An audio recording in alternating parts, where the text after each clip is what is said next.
பொதுக்குழுவில் தேர்வு செய்யப்பட்டு தேர்தல் ஆணையத்தால் அங்கீகரிக்கப்பட்ட தலைவர் நான் என அன்புமணி தன்னை குறிப்பிட்டுக் கொண்டு இன்று நடைபெற்ற ஆலோசனைக் கூட்டத்தில் பேசினார். தொண்டர்கள் இல்லாமல் பாமக கிடையாது. பாட்டாளி மக்கள் கட்சி தொண்டர்களின் சொத்து, தனிப்பட்ட நபரின் சொத்து அல்ல என்றார். மேலும் பொறுப்புகள் வரும் போகும், ஆனால் நிரந்தரமானது உங்களின் அன்பும் பாசமும் தான், அது என்றுமே போகாது என ராமதாஸ் குறித்தும் அன்புமணி பேசினார்.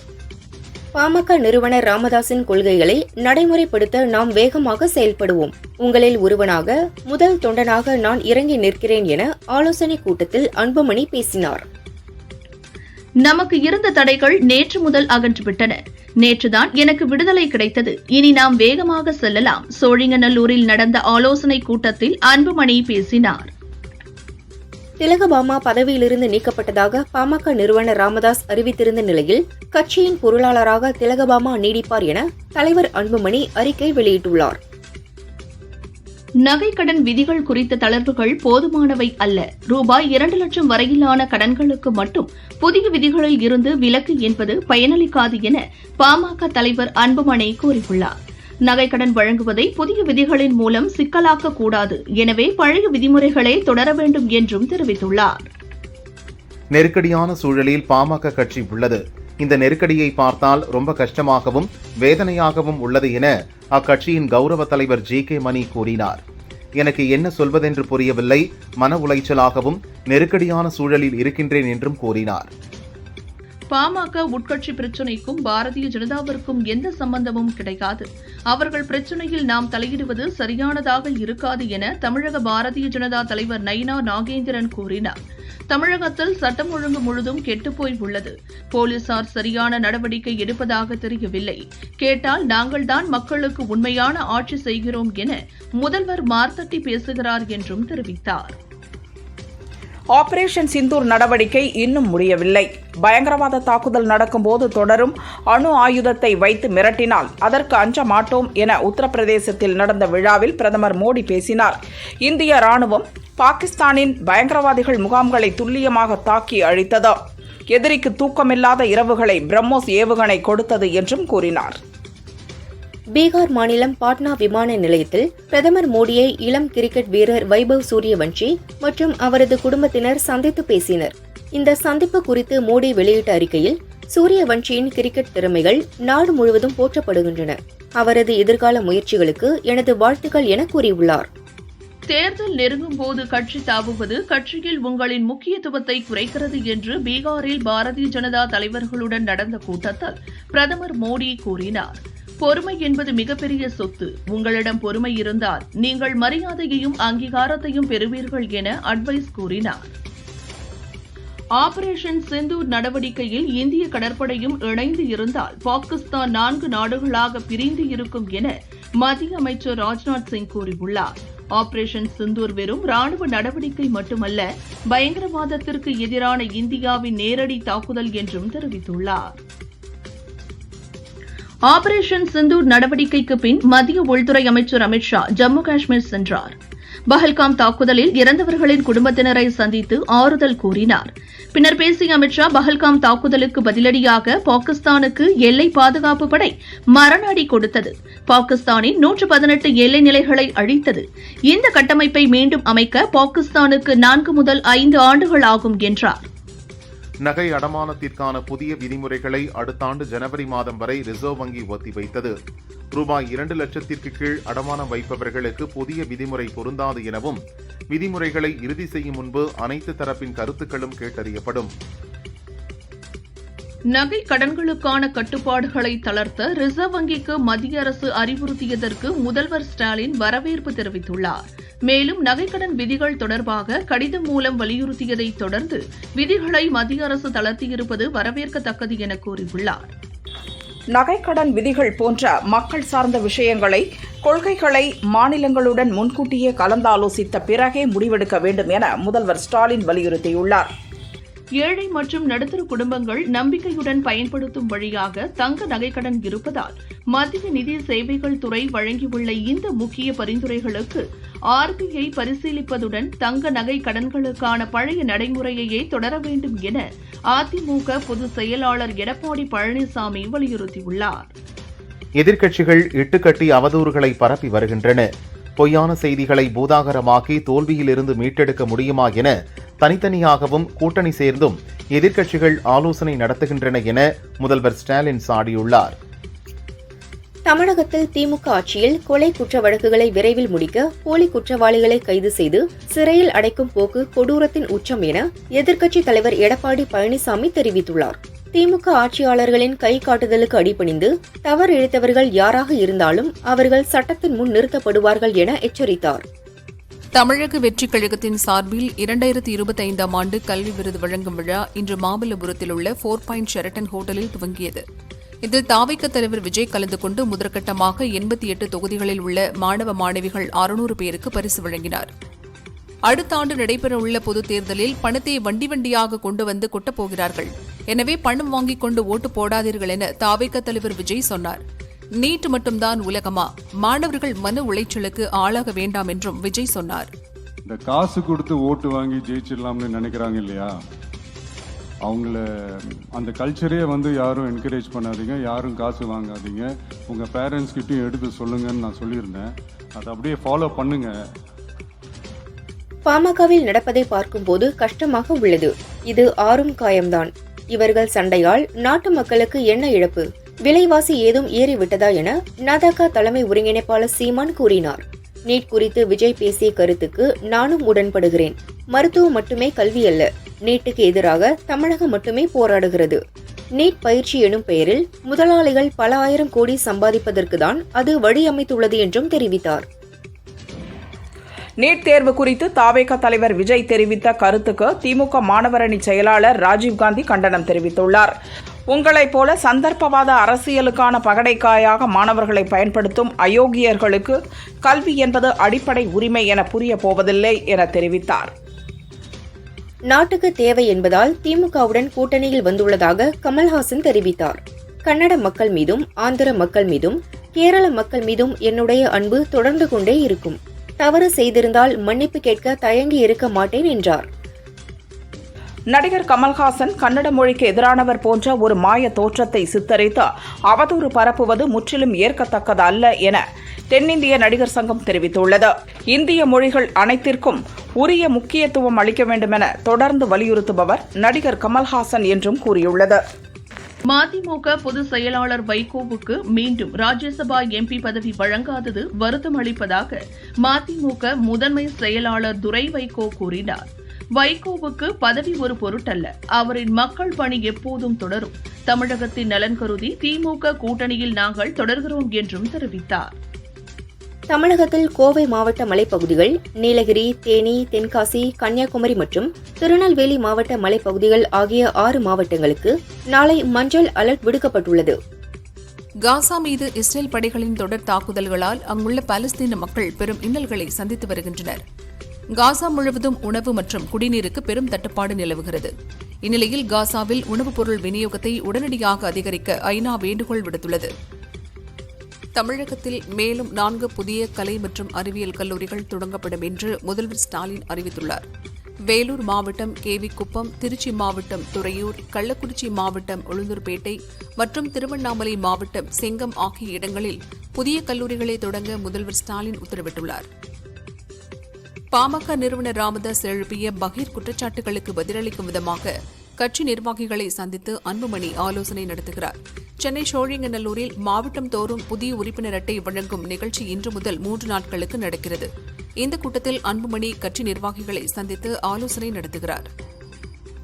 சென்னையில் தாவேக சார்பில் நடந்த கல்வி விருது வழங்கும் விழாவில் 12ஆம் வகுப்பில் 600க்கு 599 மதிப்பெண் எடுத்த திண்டுக்கல் மாணவி ஓவியா அஞ்சலிக்கும், 10ஆம் வகுப்பில் 500க்கு 499 மதிப்பெண் எடுத்த அரியலூர் மாணவி சோஃபியாவுக்கும் வைரக்காதனையை பரிசளித்தார் விஜய். கோவை மாவட்டம் கருமத்தம்பட்டியில் ஆபரேஷன் சிந்தூர் வெற்றியடைந்ததை தொடர்ந்து மாரத்தான் போட்டி நடைபெற்றது. சிறுவர்கள் முதல் பெரியவர்கள் வரை சுமார் 500க்கும் மேற்பட்டோர் ஆர்வமுடன் கலந்து கொண்டனர். நாங்கள் செய்து முடித்த திட்டங்களை பிரதமர் மோடி திறந்து வைப்பதாக சமாஜ்வாடி கட்சியின் தலைவர் அகிலேஷ் யாதவ் விமர்சித்துள்ளார். வங்கி தெர்மல் விரிவாக்கம் திட்டம், நெய்வேலி லிக்னைட் மின் நிலையம், கான்பூர் மெட்ரோ போன்ற திட்டங்கள் சமாஜ்வாடி கட்சியால் செய்து முடிக்கப்பட்டதாக தெரிவித்தார். திருச்சி மாவட்டம் குணசீலம் பிரசன்ன வெங்கடாஜலபதி பெருமாள் கோயிலில் ரூபாய் 22 கோடி மதிப்பீட்டில் புதிய ராஜகோபுரம் மற்றும் பிரகார மண்டபத்தின் கட்டுமான பணியை கவர்னர் ரவி அடிக்கல் நாட்டி துவக்கி வைத்தார். மதங்கள் வெவ்வேறாக இருந்தாலும் தர்மம் என்பது ஒன்றுதான். அது சனாதன தர்மம் மட்டும்தான். பாரத தேசம் ஒரு ஆன்மீக தேசம். சனாதன தர்மத்தின் மிகப்பெரிய துறவி திருவள்ளுவர் என கவர்னர் ரவி பேசினார். தாவேக தலைவர் விஜய் தொடர்பாக பேச அதிமுகவினருக்கு அக்கட்சியின் பொதுச் செயலாளர் பழனிசாமி தடை விதித்திருப்பதாக தகவல் வெளியாகியுள்ளது. 2வது நாளாக இன்று நடைபெற்ற அதிமுக மாவட்ட செயலாளர்கள் கூட்டத்தில் கட்சியினருக்கு இதை அறிவுறுத்தியதாகவும் திமுக மீதான விமர்சனங்களை தீவிரப்படுத்த இபிஎஸ் உத்தரவிட்டதாகவும் கூறப்படுகிறது. மதுரையில் நாளை மறுநாள் நடக்கவுள்ள திமுக பொதுக்குழு கூட்டத்திற்கு கட்சியினருக்கு முதல்வர் ஸ்டாலின் அழைப்பு விடுத்துள்ளார். 2026 தேர்தலுக்கு திமுக ஆயத்தமாகும் வகையில் பொதுக்குழுவில் தீர்மானங்கள் நிறைவேற்றப்பட உள்ளன. பொதுக்குழுவில் எடுக்கப்படும் தீர்மானங்களை செயல்படுத்தி வெற்றியை உறுதி செய்திட வேண்டும் என்றும் ஸ்டாலின் கூறியுள்ளார். பாமக பொருளாளராக இருந்த திலகபாமாவிடமிருந்து கட்சி பொறுப்பை பறித்து பாமக மாநில பொருளாளராக சையத் மன்சூரை நியமித்து அக்கட்சியின் நிறுவனர் ராமதாஸ் உத்தரவிட்டுள்ளார். பாமக தொண்டர்கள் உச்சகட்ட மன உளைச்சல் மற்றும் மன வருத்தத்தில் இருக்கிறோம். அரசியலை வேண்டாம் என்னும் அளவிற்கு அவ்வளவு மனவேதனையாக இருக்கிறது என அக்கட்சி நிறுவனர் ராமதாஸை சந்திக்க தைலாபுரம் இல்லத்திற்கு வந்த பாமக எம்எல்ஏ அருள் பேட்டி அளித்துள்ளார். மதுரை வரும் முதல்வர் ஸ்டாலின் எந்த சாலையில் செல்கிறாரோ அந்த சாலை மட்டும் பளிச் என தயார் செய்யப்பட்டுள்ளது. ஆனால் மக்கள் பயன்படுத்தும் சாலை குண்டும் குடியுமாக உள்ளது என அதிமுக முன்னாள் அமைச்சர் உதயகுமார் குற்றம் சாட்டினார்.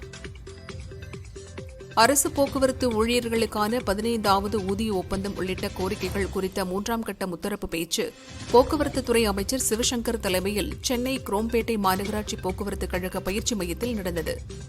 இதில் அரசு பஸ் ஊழியர் ஊதிய உயர்வுக்கான ஒப்பந்தம் கையெழுத்தானது. 6% உயர்வு என்பதால் குறைந்தபட்சம் 1420 ரூபாய் முதல் 6460 ரூபாய் வரை ஊழியர் சம்பளம் உயரும் என எதிர்பார்க்கப்படுகிறது. சென்னை, திருவள்ளூர், மதுரை, கோவை, தஞ்சாவூர் என பல மாவட்டங்களைச் சேர்ந்த 19 இளைஞர்கள் பயங்கரவாத ஆதரவு அமைப்பினரால் மூளைச்சலவை செய்யப்பட்டது தெரியவந்தது. அவர்களின் வீடுகளில் விசாரணை நடத்திய என்ஐஏ அதிகாரிகள் கல்வியை தொடரச் செய்வது, சுயதொழில் செய்வதென நல்வழிப்படுத்தியுள்ளனர். எனினும் அவர்கள் தொடர் கண்காணிப்பில் வைக்கப்பட்டுள்ளனர். தமிழக முன்னாள் டிஜிபி ராஜ்மோகன் வயது மூப்பு காரணமாக சென்னையில் காலமானார்.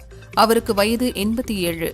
1996இல் தமிழக டிஜிபியாக ஐபிஎஸ் அதிகாரி ராஜ்மோகன் பணியாற்றியுள்ளார். அவருடைய மறைவுக்கு பலரும் இரங்கல் தெரிவித்துள்ளனர். அரபிக்கடலில் மூழ்கிய சரக்கு கப்பலில் இருந்த கண்டெய்னர்கள் கரை ஒதுங்கி வருகின்றன. அதில் ஒரு கண்டெய்னர் குளச்சல் அருகே வாணியக்குடியில் கரை ஒதுங்கியது. அதேபோல வாணியக்குடி, மண்டைக்காடு, சின்னவிளை, கடியப்பட்டணம் உள்ளிட்ட இடங்களில் பிளாஸ்டிக் சாக்கு மூட்டைகள் கரை ஒதுங்கின. அந்த மூட்டைகளிலிருந்து வெள்ளை நிற பிளாஸ்டிக் மூலப்பொருட்கள், முந்திரி கொட்டைகள் சிதறி கிடந்தன. தகவல் அறிந்த கலெக்டர் மற்றும் வருவாய்த்துறையினர் ஸ்பாட்டுக்கு விரைந்து கண்டெய்னர்களை பார்வையிட்டனர். தமிழகத்தில் நாள்தோறும் சராசரியாக 15 பேருக்கு கோவிட் தொற்று உறுதி செய்யப்படுவதாக பொது சுகாதாரத்துறை இயக்குநர் செல்வ விநாயகம் தெரிவித்துள்ளார். கோவிட் தொற்று உறுதி செய்யப்படுபவர்கள் அனைவருக்குமே வீரியம் குறைந்த வகையிலேயே பாதிப்பு உள்ளது. கோவிட் குறித்து அச்சம் தேவையில்லை என்றும் கூறினார். தெலங்கானா சூரியப்பேட்டை கம்மம் தேசிய நெடுஞ்சாலையில் தனியார் பயணிகள் பஸ் சென்றது. அப்போது பஸ்ஸின் டயர் திடீரென வெடித்து தீப்பிடித்து எரிந்தது. பஸ்ஸின் உள்ளே தீ பரவி முற்றிலும் எரிந்தது. விபத்து நடந்த நேரத்தில் பஸ்ஸில் பயணிகள் யாரும் இல்லாததால் டிரைவர் உடனடியாக கீழே குதித்து தப்பினார். சிறுத்தை நடமாட்டத்தால் திருப்பதி மலைப்பாதை நடைபாதையில் நடந்து செல்ல தேவஸ்தானம் நேர கட்டுப்பாடு கொண்டு வந்துள்ளது. சமீப காலமாக கரடிகள் நடமாட்டமும் அதிகரித்துள்ளது. சென்னையில் இன்று ஆபரண தங்கத்தின் விலை சற்று உயர்ந்துள்ளது. சவரனுக்கு 200 ரூபாய் உயர்ந்து ஒரு சவரன் 71,360 ரூபாய்க்கும் 1 கிராம் 8,920 ரூபாய்க்கும் விற்பனையாகிறது. வெள்ளி விலையில் மாற்றம் இன்றி 1 கிராம் 111 ரூபாய்க்கு விற்பனை செய்யப்படுகிறது. தமிழகத்தின் தென் மாவட்டங்களில் கடந்த சில நாட்களாக தொடர்ந்து கனமழை பெய்து வருகிறது. இதன் காரணமாக தென்காசி மாவட்டத்தில் உள்ள குற்றால அருவிகளில் வெள்ளப்பெருக்கு அதிகரித்துள்ளதால் சுற்றுலா பயணிகள் மற்றும் பொதுமக்களுக்கு தடை விதிக்கப்பட்டிருந்த நிலையில் இந்த தடை 6வது நாளாக இன்றும் நீட்டிக்கப்பட்டுள்ளது. ராசிபுரம் திருச்செங்கோடு சாலையில் புதிதாக கட்டப்பட்ட பள்ளிப்பாளையம் பாலம் தரமாக உள்ளது. பாலத்தின் தரம் குறித்து சில சமூக விரோதிகளால் தவறான செய்திகள் பரப்பப்படுகின்றன. ஒப்பந்ததாரரால் 7 ஆண்டுகளுக்கு பராமரிப்பு பணிகள் மேற்கொள்ள வழிவகை செய்யப்பட்டுள்ளது என அரசு தரப்பில் விளக்கம் அளிக்கப்பட்டுள்ளது. மேலும் அரசியல் உள்நோக்கத்தோடு புதிய பாலம் குறித்து தவறான தகவல் பதிவிடுவோர் மீது கடும் நடவடிக்கை எடுக்கப்படும் என கலெக்டர் உமா எச்சரித்துள்ளார். திருப்பதி ஏழுமலையான் கோயிலில் குடும்பத்தினருடன் மத்திய அமைச்சர் எல் முருகன் இன்று காலை சாமி தரிசனம் செய்தார். ஏழுமலையானுக்கு மொட்டையடித்து தலைமுடி காணிக்கை செலுத்தினர். அவருக்கு தேவஸ்தான அதிகாரிகள் சாமி தரிசனம் செய்து வைத்து ரங்கநாதர் மண்டபத்தில் தீர்த்த பிரசாதங்களை வழங்கி வேத பண்டிதர்கள் மூலம் ஆசீர்வாதம் செய்து வைத்தனர். எவரெஸ்ட் மலையை 8848.48 மீட்டர் உயரத்தை ஏறி சாதனை படைத்த தமிழக மாணவன் இன்று சென்னை வந்தார். அவருக்கு உறவினர்கள் மற்றும் நண்பர்கள் உற்சாக வரவேற்பு அளித்தனர். கேக் வெட்டி கொண்டாடினர். சுப்ரீம் கோர்ட்டுக்கு புதிதாக நியமிக்கப்பட்ட 3 நீதிபதிகள் இன்று பதவியேற்றுக் கொண்டனர். அவர்களுக்கு தலைமை நீதிபதி B.R. கவாய் பதவி பிரமாணம் செய்து வைத்தார். இதன் மூலம் உச்சநீதிமன்ற நீதிபதிகளின் எண்ணிக்கை 34 உயர்ந்தது. கேரள மாநிலம் பாலக்காடு மாவட்டம் நெல்லியம்பதி வனப்பகுதியில் பைக்கில் சென்ற இளைஞர்களை ஒற்றை யானை துரத்தி தாக்க முயன்ற வீடியோ காட்சி வெளியாகி அதிர்ச்சியை ஏற்படுத்தியுள்ளது. திராவிட மாடல் அரசின் விளையாட்டு மேம்பாட்டுத்துறை இந்திய அளவில் பல புதிய சாதனைகளை படைத்துள்ளதாக தமிழக அரசு தெரிவித்துள்ளது. செஸ் ஒலிம்பியாட், சர்வதேச மகளிர் டென்னிஸ், ஸ்குவாஷ், ஃபார்முலா 4 கார் பந்தயம் சிறப்பாக நடத்தப்பட்டது. 75 சட்டமன்ற தொகுதிகளில் விளையாட்டு அரங்கங்கள் அமைக்கப்பட்டுள்ளன என அரசு குறிப்பிட்டுள்ளது. கோவை மாவட்டம் கருமத்தம்பட்டியில் ஆபரேஷன் சிந்தூர் வெற்றியடைந்ததை தொடர்ந்து மாரத்தான் போட்டி நடைபெற்றது. சிறுவர்கள் முதல் பெரியவர்கள் வரை சுமார் 500க்கும் மேற்பட்டோர் ஆர்வமுடன் கலந்து கொண்டனர். நீலகிரி மாவட்டம் கெத்தை முள்ளி வனப்பகுதி சாலை ஓரத்தில் கம்பீரமாக அமர்ந்திருந்த சிறுத்தையை அவ்வழியாக சென்ற வாகன ஓட்டிகள் கண்டு ரசித்தனர். தங்களது செல்போன்களில் வீடியோ எடுத்து சோசியல் மீடியாவில் பதிவிட்டுள்ளனர். திருப்பத்தூர் வாணியம்பாடி கச்சேரி சாலையில் செயல்பட்டு வரும் பல் மருத்துவர் அறிவரசன் என்பவர் நடத்தி வந்த தனியார் கிளினிக்கில் கடந்த 2022-2023 ஆண்டுகளில் சிகிச்சை பெற்ற 10 பேரில் 8 பேர் 6 மாதங்களில் அடுத்தடுத்து இறந்தனர். இது தொடர்பாக திருப்பத்தூர் மாவட்ட சுகாதாரத்துறை இணை இயக்குநர் ஞான மீனாட்சி நேரில் ஆய்வு செய்து விசாரணை மேற்கொண்டார். காரைக்காலில் உலக புகையிலை ஒழிப்பு தின விழிப்புணர்வு பேரணியில் கல்லூரி நாட்டு நலப்பணி திட்ட மாணவர்கள் பங்கேற்று விழிப்புணர்வு பதாகைகள் ஏந்தி விழிப்புணர்வு கோஷங்கள் எழுப்பி சென்றனர். துணை மாவட்ட ஆட்சியர் அர்ஜுன் ராமகிருஷ்ணன், சுகாதாரத்துறை துணை இயக்குநர் டாக்டர் சிவராஜ்குமார் கலந்து கொண்டு கொடியசைத்து பேரணியை துவக்கி வைத்தனர். கள்ளக்குறிச்சி மாவட்டம் சின்னசேலம் அருகே புதிதாக கட்டப்பட்ட 60,000 லிட்டர் கொள்ளளவு கொண்ட மேல்நிலை நீர்த்தேக்க தொட்டியில் தண்ணீர் நிரப்பி சோதனை செய்தபோது கசிவு ஏற்பட்டது. அதிகாரிகள் முறையாக ஆய்வு செய்து தரமான மேல்நிலை நீர்த்தேக்க தொட்டியை கட்ட நடவடிக்கை எடுக்க வேண்டும் என அப்பகுதி பொதுமக்கள் கோரிக்கை விடுத்துள்ளனர். திருப்பூர் மாநகராட்சியில் நடந்த கவுன்சிலர்கள் கூட்டத்தில் சொத்து வரி உயர்வை குறைக்காத மாநகராட்சியை கண்டித்து அதிமுக கவுன்சிலர்கள் கூட்டத்தை விட்டு வெளிநடப்பு செய்தனர். மாநகராட்சி வளாகத்தில் தரையில் அமர்ந்து தர்ணாவில் ஈடுபட்டனர். சொத்து வரியை குறைக்கும் வரை அதிமுக சார்பில் தொடர்ந்து போராட்டம் நடத்தப்படும் என திருப்பூர் அதிமுக கவுன்சிலர் அன்பகம் திருப்பதி தெரிவித்தார்.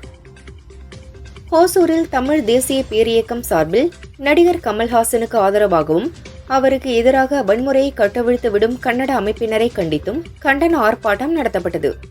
50க்கும் மேற்பட்டோர் ஆர்ப்பாட்டத்தில் கலந்து கொண்டு கன்னட அமைப்பை கண்டித்து கோஷங்களை எழுப்பினர்.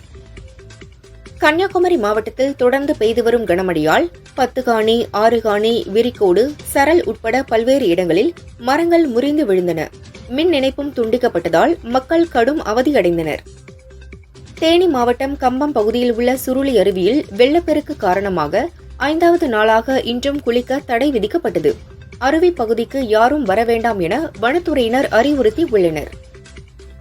சிவகங்கை மாவட்டம் கிருங்காங்கோட்டை கலியுக மெய் ஐயனார் புறவி எடுப்பு திருவிழாவை முன்னிட்டு ஜல்லிக்கட்டு போட்டி நடைபெற்றது. 500க்கும் மேற்பட்ட காளைகள் வாடிவாசலில் அவிழ்த்துவிடப்பட்டன. 300க்கும் மேற்பட்ட வீரர்கள் போட்டி போட்டுக்கொண்டு காளைகளை அடக்கினர். வெற்றி பெற்ற வீரர்களுக்கும் காளைகளுக்கும் பல்வேறு பரிசுகள் வழங்கப்பட்டன. பக்ரீத் பண்டிகை நெருங்கி வருவதால் தென்காசி மாவட்டம் பாவூர் சத்திரம் ஆட்டு சந்தையில் ஆடுகள் விற்பனை களை கட்டியது. ஒரு ஆடு ரூபாய் 5,000 முதல் ரூபாய் 40,000 வரை விற்பனையானது. ஏராளமானோர் போட்டி போட்டு ஆடுகளை வாங்கிச் சென்றனர். சுமார் 1 கோடி ரூபாய் வரை ஆடுகள் விற்பனையானதாக வியாபாரிகள் தெரிவித்தனர். ராமநாதபுரம் மாவட்டம் தங்கச்சிமடம் ஐயன்தோப்பைச் சேர்ந்தவர் சுரேஷ்.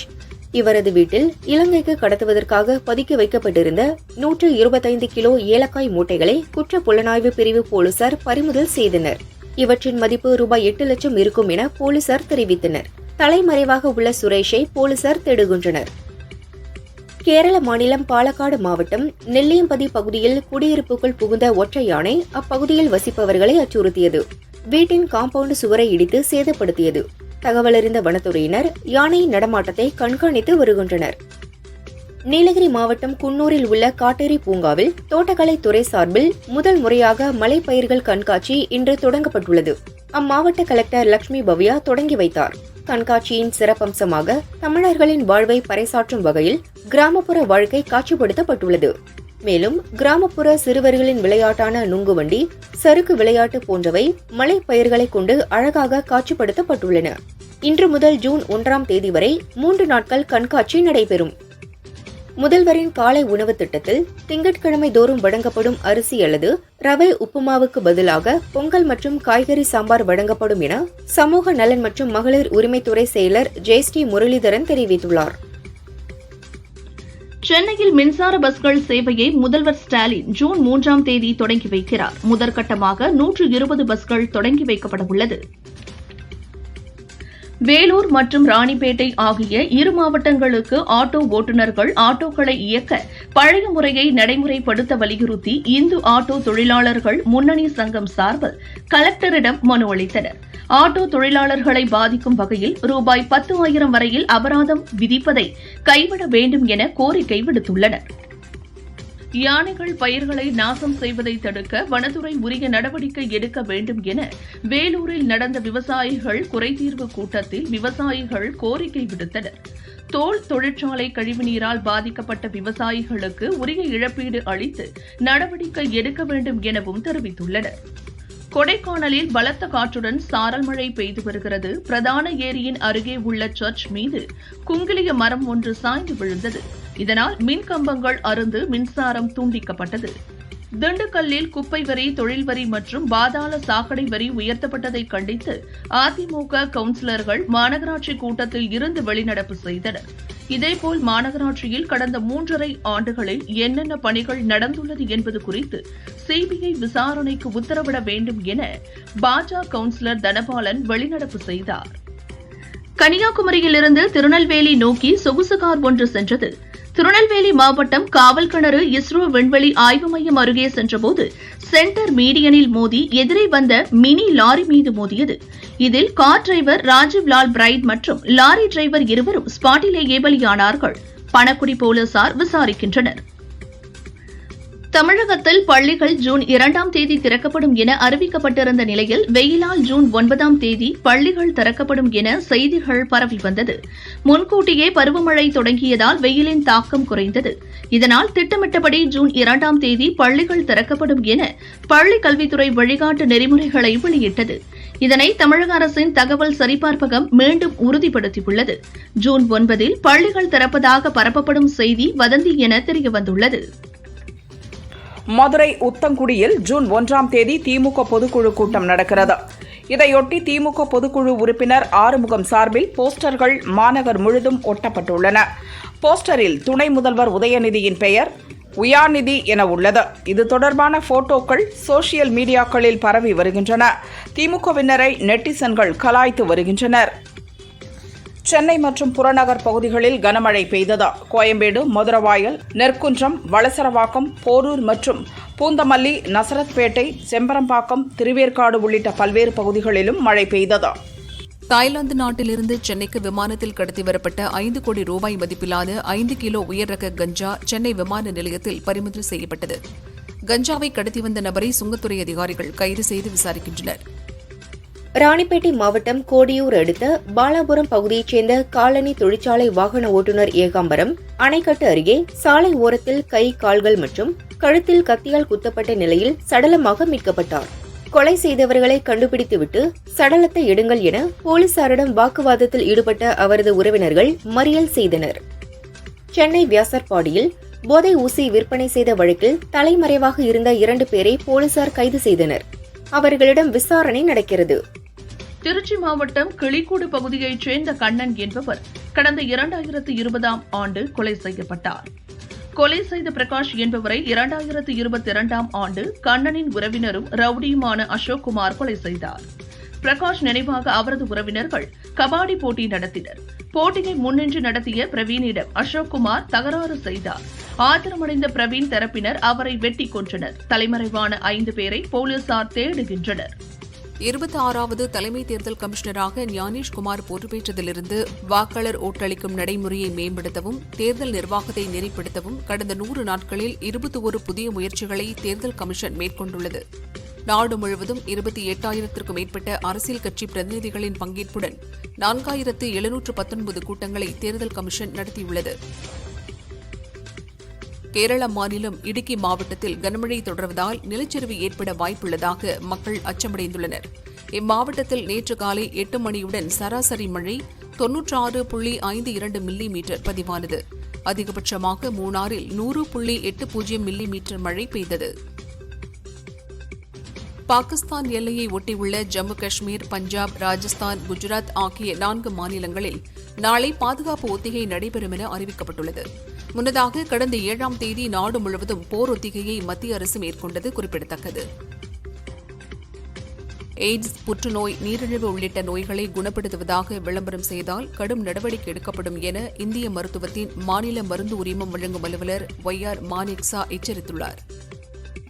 கன்னட மொழி குறித்த நடிகர் கமல்ஹாசனின் கருத்துக்கு மத்திய இணையமைச்சர் ஷோபா கரந்த்லஜே கண்டனம் தெரிவித்துள்ளார். கர்நாடகாவில் பணியாற்றியதை மறந்துவிட்டு தனது அரசியலுக்காகவும் விளம்பரத்திற்காகவும் கமல்ஹாசன் இப்படி பேசியிருக்கிறார் எனவும் தெரிவித்தார். ஜம்மு காஷ்மீர் சோபியான் மாவட்டத்தில் உள்ள பாஸ்குசன் வனப்பகுதியில் ராணுவம், மத்திய படைகள், மாநில போலீசார் இணைந்து நடத்திய தேடுதல் வேட்டையில் லஷ்கர் இ தொய்பாவைச் சேர்ந்த 2 பயங்கரவாதிகள் நேற்று கைது செய்யப்பட்டுள்ளனர். அவர்களிடமிருந்து AK-56 ரக துப்பாக்கிகள், கையெறி குண்டுகள் ஆகியவை கைப்பற்றப்பட்டுள்ளதாக அதிகாரிகள் தெரிவித்தனர். Nilgiri MP R. ராசா குறித்து இழிவுபடுத்தும் வகையில் வாட்ஸ்அப் குரூப்பில் அவதூறு பரப்பியதாக கூறி 30க்கும் மேற்பட்ட திமுக நிர்வாகிகள் கோவை மாவட்டம் மேட்டுப்பாளையம் காவல் ஆய்வாளரிடம் புகார் அளித்தனர். அவதூறு பேசிய நபர் மற்றும் அந்த வாட்ஸ்அப் குழு அட்மின்கள் 3 பேர் மீது நடவடிக்கை எடுக்க வலியுறுத்தினர். தென்காசி மாவட்டம் மயிலப்பபுரத்தில் உள்ள சுப்பிரமணிய சுவாமி கோயிலில் வைகாசி விசாக திருவிழா கொடியேற்றத்துடன் துவங்கியது. கொடிமரத்துக்கு பால், தயிர், சந்தனம், பழங்கள் மற்றும் வாசனை திரவியங்களால் சிறப்பு அபிஷேக ஆராதனை நடந்தது. திரளான பக்தர்கள் பங்கேற்று சுவாமி தரிசனம் செய்தனர். அமெரிக்க அதிபர் டிரம்ப் அறிவித்த இறக்குமதி வரி விதிப்பு நடவடிக்கைக்கு அந்நாட்டு உச்சநீதிமன்றம் தற்காலிக அனுமதி வழங்கியது. நீதிமன்றத்தின் இந்த தீர்ப்பை வெள்ளை மாளிகையின் செய்தி தொடர்பாளர் கரோலின் லீவிட் கடுமையாக விமர்சித்தார். அரசின் வரி விதிக்கும் முறைக்கு தடை விதிப்பது நீதித்துறையின் அத்துமீறல் என்று விமர்சித்தார். உக்ரைனில் 30 நாள் போர் நிறுத்த ஒப்பந்தத்தை ஏற்றுக்கொள்ளுமாறு ரஷ்யாவை ஐக்கிய நாடுகள் சபையில் அமெரிக்கா வலியுறுத்தியது. போர் நிறுத்த ஒப்பந்தம் நிராகரிக்கப்பட்டால் பொருளாதார தடைகள் விதிக்கப்படும் என்று அமெரிக்கா எச்சரித்தது. உக்ரைன் போர் நிறுத்த ஒப்பந்தத்தை ஏற்றுக்கொண்ட நிலையில் ரஷ்யா தரப்பில் இதுவரை எந்த பதிலும் அளிக்கவில்லை. செவ்வாய் கிரகம் அருகே உள்ள விண்கல்லில் இருந்து மாதிரிகளை சேகரிக்க சீனா விண்கலம் அனுப்பியது. விண்கல்லில் இருந்து மாதிரிகளை பூமிக்கு எடுத்து வர தியான்வென் 2 என்ற விண்கலம் விண்ணில் செலுத்தப்பட்டது. லாங்மார்க் 3B ராக்கெட் மூலம் செலுத்தப்பட்டுள்ள விண்கலம் 311B என்ற வால் நட்சத்திரத்தையும் ஆய்வு செய்யும் என்று தெரிவிக்கப்படுகிறது. அரசியலமைப்பு பிரிவு 370 கீழ் ஜம்மு காஷ்மீருக்கு வழங்கப்பட்ட சிறப்பு அந்தஸ்து ஒரு தனிமைப்படுத்தப்பட்ட உறவினை ஏற்படுத்தியது. இந்தியாவின் பிற பகுதியில் இருந்து காஷ்மீர் தனியானது என்ற கருத்தை நீண்ட காலமாக உருவாக்கி வந்தது. அப்பிரிவினை மோடி அரசு ரத்து செய்ததன் மூலம் அந்த கருத்து இறுதியாக முடிவுக்கு வந்தது. இதற்காக மோடி அரசுக்கு பாராட்டுகள் என்றும் பாகிஸ்தான் ஆக்கிரமிப்பு காஷ்மீர் இந்தியாவிடம் திரும்ப ஒப்படைக்க வேண்டும் என ஆபரேஷன் சிந்தூர் பற்றி விளக்க இந்தோனேஷியா சென்றுள்ள காங்கிரஸ் மூத்த தலைவரும் முன்னாள் வெளியுறவுத்துறை அமைச்சருமான சல்மான் குர்ஷித் கூறியுள்ளார். 26வது ஆசிய தடகள சாம்பியன்ஷிப் தொடரில் நேற்று ஒரே நாளில் 3 தங்கப் பதக்கங்களை இந்தியா வென்று அசத்தியுள்ளது. மகளிர் தொடர் ஓட்டம், மகளிர் 100 மீட்டர் தடை தாண்டும் ஓட்டம் மற்றும் ஆண்கள் 3000 மீட்டர் ஸ்டீப்பிள் சேஸ் பந்தயத்தில் அசத்தல் வெற்றி பெற்றது. தென்கொரியாவில் நடந்து வரும் ஆசிய தடகள சாம்பியன்ஷிப் போட்டியில் ஆண்களுக்கான 5000 மீட்டர் ஓட்டப்பந்தயம் இன்று நடந்தது. இந்திய வீரர் குல்பீர் சிங் முதலிடத்தை பிடித்து தங்கப்பதக்கம் வென்றார். ஆதிக் ரவிச்சந்திரன் இயக்கத்தில் அஜித் நடிப்பில் வெளியான குட் பேட் அக்லி படம் வரவேற்பை பெற்றது. இப்படம் 50 நாளை எட்டியது. சென்னையில் தியேட்டர் ஒன்றில் இதற்கான விழா கொண்டாட்டம் நடந்தது. அதில் பங்கேற்ற ஆதிக் செய்தியாளர்களிடம் பேசும்போது, என்னை யாரும் நம்பாத போது என் மீது நம்பிக்கை வைத்து இந்த படத்தை கொடுத்த அஜித்திற்கு நன்றி என்றார். அஜித்தின் அடுத்த படத்தை இயக்குகிறீர்களா என்ற கேள்விக்கு பதில் அளிக்கவில்லை.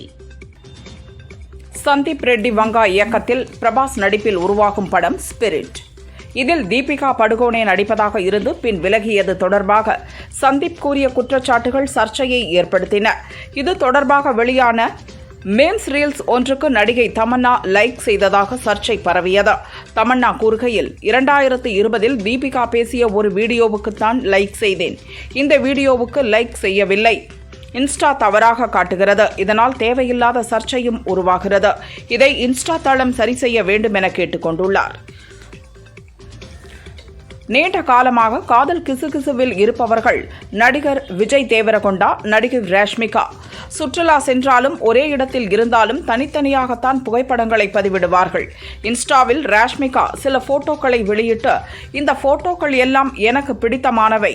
நிறம், சூழல், இடம், எனக்கு புடவையை பரிசளித்த அழகான நபர், போட்டோகிராஃபர் என அனைத்தும் ஈடு செய்ய முடியாதவை என்று குறிப்பிட்டுள்ளார். அந்த போட்டோகிராஃபர் விஜய் தேவரகொண்டாவை தவிர வேறு யாராக இருக்க முடியும் என ரசிகர்கள் கமெண்ட் செய்துள்ளனர். இந்த போட்டோக்கள் 2.4 மில்லியன் பார்வைகளை பெற்றுள்ளன. தோனி, கபாலி போன்ற தமிழ் படங்களில் நடித்தவர் ராதிகா ஆப்தே. தற்போது ஹிந்தி, மராத்தியில் அதிகம் நடித்து வரும் இவர் பூரி ஜெகநாத் இயக்கத்தில் விஜய் சேதுபதி நடிக்கும் படத்தில் நாயகியாக நடிப்பதாக தகவல் பரவியது. இதை மறுத்துள்ள ராதிகா, இந்த படத்தில் நடிப்பதற்கு யாரும் என்னை அணுகவில்லை. இப்படி ஒரு செய்தி எப்படி பரவியது என்றே தெரியவில்லை. இந்த செய்திகளை பார்க்கும்போது வேடிக்கையாக உள்ளது என்கிறார். 1964 முதல் 2016 வரை ஒருங்கிணைந்த ஆந்திராவாக இருந்தபோது தெலுங்கு திரையுலகினருக்கு அந்த மாநில அரசு நந்தி விருதுகளை வழங்கி கௌரவித்தது. பின் ஆந்திரா, தெலங்கானா என இம்மாநிலம் பிரிந்த பின் விருதுகள் வழங்கப்படவில்லை. இந்நிலையில் இந்த ஆண்டு முதல் தெலங்கானா அரசு கட்டார் என்ற பெயரில் விருதுகளை அறிவித்துள்ளது. அதன்படி சிறந்த படமாக கல்கி ஏடி, இந்த படத்தை இயக்கிய நாக் அஸ்வின் சிறந்த இயக்குநராக தேர்வானார். சிறந்த நடிகராக புஷ்பா 2வில் நடித்த அல்லு அர்ஜுன், சிறந்த நடிகையாக 35 சின்ன கத காதுவில் நடித்த நிவேதா தாமஸ், சிறந்த துணை நடிகராக சரிபோத சனிவாரம் படத்தில் நடித்த SJ சூர்யா ஆகியோர் அறிவிக்கப்பட்டுள்ளனர். தமிழ், தெலுங்கில் பிரபலமான தயாரிப்பாளர் AM ரத்னம் தற்போது தெலுங்கில் பவன் கல்யாண் நடிப்பில் ஹரிஹர வீரமல்லு படத்தை தயாரித்துள்ளார். ஜூன் 12 ரிலீஸ் ஆகும் இப்படத்தை இவரது மகன் ஜோதி கிருஷ்ணா இயக்கியுள்ளார். ரத்னம் சுயநினைவு இழந்துவிட்டார் என வதந்தி பரவியது. இதை மறுத்துள்ள அவரது தம்பி தியாகர ராவ், அண்ணன் ரத்னம் பற்றி பரவும் வதந்தியை நம்ப வேண்டாம், அவர் நலமுடன் தான் இருக்கிறார்.